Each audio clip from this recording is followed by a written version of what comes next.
Andrew Carnegie came to America in 1848 with just $1 in his pocket. He was the richest man in the world by 1901. At the height of his influence, a young journalist called Napoleon Hill approached him with the idea of interviewing him about success. Hill had a unique drive, and Carnegie determined in 1908 that Hill would record all of the tactics that had made him a renowned businessman and philanthropist. Together, they contributed to the development of the self-help genre, and Napoleon Hill's 1937 bestseller, Think and Grow Rich, is now ranked among the best-selling books of all time. Carnegie's last name was then associated with success because it served as a reminder of a man who had amassed more wealth than John Rockefeller and John Peyton Morgan combined. Andrew, who had already passed away, was guided by a straightforward calculation at the time. Andrew Carnegie would rank first among businessmen and fourth overall, second only to the great emperors of antiquity, if one were to measure the fortunes of current and past billionaires by inflation or the share of their capital in the global gross domestic product at the time. The future billionaire started his journey in poverty and even in a foreign country. Andrew was born in Scotland in 1835. At the age of 13, having only completed 5 grades, Andrew was forced to accept a job as a coiler in a spinning mill, where he would eventually earn $1.50 per week. Andrew would go on to become one of the wealthiest businessmen in history. Andrew was soon transferred to work in the office due to his beautiful handwriting. Another teenager would have settled down after leaving that industrial hell, but not Andrew. Instead, he left the peaceful office paradise to work as a street messenger. However, at the time, the telegraph, whose commercial use did not start until 1837, was the most advanced technology available. Don't save money. Make it work for you. The average 18-year-old boy like Carnegie would have had 2 options: spend his paycheck on entertainment in his spare time or save money, but Andrew chose the third. He invested the money in stocks.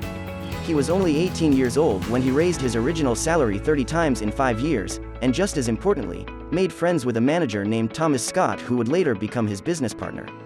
To understand how rare this was for a young person from a low-income working-class background, Carnegie was already purchasing more shares based purely on the returns from the prior ones, suggesting that the take-it-or-leave-it principle was not about him. To buy stock in the Adams Express Railroad Company, Carnegie mortgaged his parents' home and borrowed money from his former co-workers.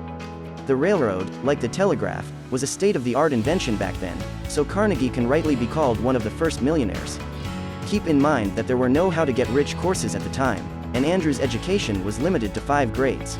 And Carnegie continued to purchase shares of the railroad, bridge, and oil firms when investing, look for new niches and combine risk and calculation by purchasing shares. It's interesting to note that Carnegie was already buying new shares only on the dividends from the previous ones. The creation of infrastructure was necessary because the US was starting from scratch and Carnegie could be guided by precise foresight and even calculations. In contrast, the search for oil was a venture capital business at the time. Carnegie bought land plots in the most desolate regions of the country, guided only by resident tales of where oil could be found. Sometimes he was lucky, and sometimes he was not. With a total area of 20,000 acres, Carnegie could not sell the plots he bought but never got the black gold from them. Once Carnegie found motivation, his enthusiasm and performance experienced an incredible uptick. Our brain has a propensity to imagine the worst scenarios and act on those scenarios. However, by reminding oneself of the rule of 9/10, most of the envisioned awful scenarios never come to pass, and even when they do, things don't truly end out as horrible as they looked previously. Carnegie was able to overcome his fear of the unknown and take the risks required to achieve substantial success by stepping out of the shadows. When a young man came into Carnegie's office one afternoon to interview him and ask him about his success, Carnegie might have shared his story of rising from poverty to fortune and his close business partnership with John Rockefeller, but he chose to share something different. Carnegie made the most important point. He emphasized how important it was for him to be able to put his issues behind him and enjoy life with the capacity to view life. He placed more value on the lens of optimism than he did on millions of money. Young people ought to be aware that they can achieve this. The mind can shift from darkness to light just like the body can. Being free from the shackles of the government, according to Carnegie, is equally true in a business. Experience is undoubtedly one of the most priceless things in a person's life, but few can use it to its full potential. By following the same rules of living that made Andrew Carnegie wealthy, you can amass an enormous sum of money in your life.